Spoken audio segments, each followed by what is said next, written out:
Hello and welcome to the Home Genie. Now this is where every week I either give tips or I share what I have been changing in my home to become more eco-friendly. So it might be an item, it might be a habit, but this week is more about me sharing some tips that I've learned from living in a very cold house, because although it is mid to late April, it is still very cold. So we want to avoid putting the heating on. So I have a few ways that you can just heat yourself or your immediate area rather than heating the whole floor or your whole home.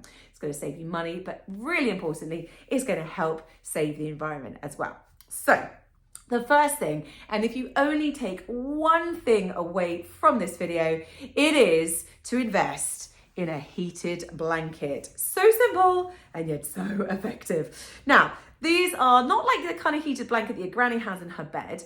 These are the ones that you drape over you and they are so snugly warm. So if I'm working from home or I'm sat watching TV in the evening or I'm snuggled up with my kids, this is what we have. Now the great thing about it, it just plugs into a normal socket and you can put it on a timer. So I tend to put mine on an hourly timer so that I don't forget to switch it off. Or if I do forget to switch it off, it will switch itself off. You can put it on whichever temperature you want as well.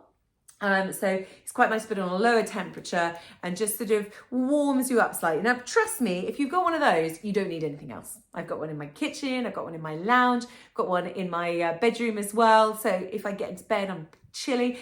Just a little warning though, they have wires inside them. So when it's switched on, don't fold it over because my parents did that and it damaged it. So little tip there on a bit of safety as well. So these are amazing. And by the way, whereas normally I like to look at these sort of eco credentials in terms of manufacturing, I haven't done with any of this. This is purely about saving energy in your home. Okay, the next thing you probably won't have heard of. It's a British company. I came across them because I was thinking, wouldn't it be great if when I'm sat here at my kitchen table with my kids, this is where we have our breakfast and our dinner, and in the morning in particular, it's so cold, drafty floorboards, and I was thinking, wouldn't it be great if I could put a rug down under the table and have under rug heating? So went on Google and came across a Rug Buddy.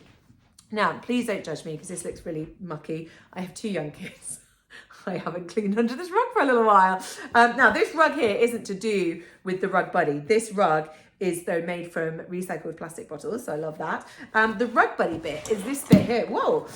So you can see, oh, hang on, I'm just gonna move that out of the way. You can see that it's almost like an underfloor heating system with the cabling and everything like that. That then sticks to your rug underneath, and then all you have to do is plug it in, switch it on, again normal socket, and it's just an ambient temperature. So it's not, we're not talking masses of heat, but if you've got any drafts coming up, they're being warmed.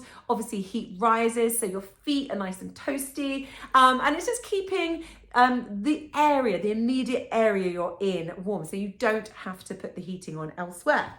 Now the next one is very obvious, but how many of us actually do it? And it's all about layering up. Now, you're going to laugh at me. Obviously, my colour scheme in the kitchen is yellow and grey. So I do actually have a yellow cardigan that I drape over the seat that, you know, not only doesn't look like it's just been left out because it's part of the decor, but when I'm wearing it, I'm also part of the decor. Although actually, I think the kids have worn it more than I have. But it's great to just have that to hand so that if you are feeling a little bit chilly, you put that on rather than putting the heating on. Now, the only thing is, I think with knitwear, sometimes I'm like, oh, it just feels a bit frumpy. I don't want to be so mumsy. So what I did was I got myself a bit more of a sort of Joan Collins type house coat, I like to call it, that I wear in winter. And I just literally just wear this every single day. I can't even put it on now though, over whatever it is that I'm wearing. And you know what, when Mr. Amazon delivery man comes to the door, I sweep to the door and hi.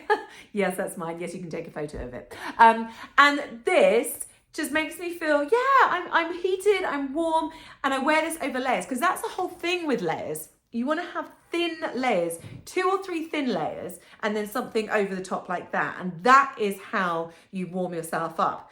The other really important thing to do is, particularly if you're like me and your extremities get cold, is fingerless gloves. Now I work from home quite a lot, as I'm sure many of you do, and so I need my fingertips free. I can't walk around the house with gloves on, but that actually makes a huge difference, particularly if you get those warming pouches and you put them inside there. They're all right, aren't they? Again, they go with the interiors, so that's good. But don't forget that actually a lot of the heat you lose is from your head. So wear a hat. I know it sounds crazy, and I'm going to be completely honest. I would not wear this hat around the house normally, but I bought this from a charity shop recently, and it's one of the best things I bought from a charity shop ever. And so I wanted to say thank you to whoever donated it. I mean, it's pristine. It's like it's new.